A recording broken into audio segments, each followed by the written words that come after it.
বিসমিল্লাহির রহমানির রহিম। MKK agro ফার্মের পক্ষ থেকে আপনাদেরকে অনেক অনেক প্রীতি ও শুভেচ্ছা। প্রিয় দর্শক, আপনারা যে গরুগুলো দেখছেন সেই গরুগুলো প্রত্যেকটি সেল হবে এবং এই গরুগুলো আমি শুরু থেকে শেষ পর্যন্ত বর্ণনা দিয়ে যাব।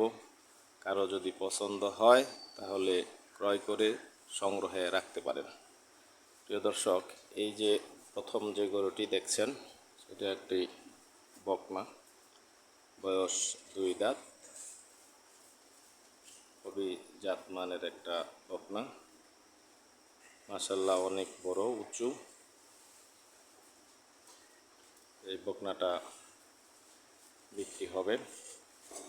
তার পরের এটাও আরেকটি বকনা, এটার বয়সও 2 দাঁত।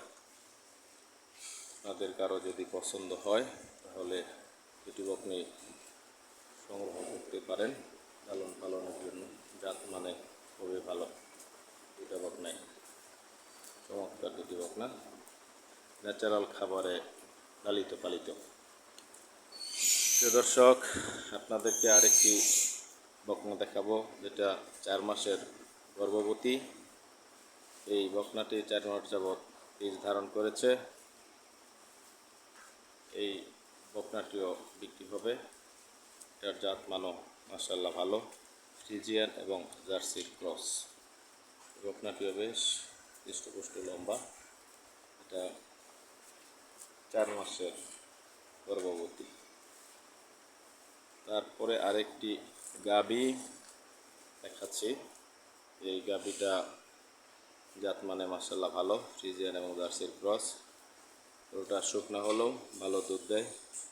যখন বাচ্চা প্রসব করেছিল তার কিছুদিন পর থেকে 14 কেজি সকালেই 14 কেজি দুধ প্রদান করত। 2 বারে 18 থেকে 19 লিটার দুধ দিত এই গরুটা। এখনও 8 থেকে 9 লিটার দুধ দেয়। এই গরুটাও যদি কারো সংগ্রহে রাখার আগ্রহ হয় তাহলে রাখতে পারেন, দাম আলোচনা সাপেক্ষে নির্ধারণ করা যাবে। এটা একটা বকনা বাচ্চা।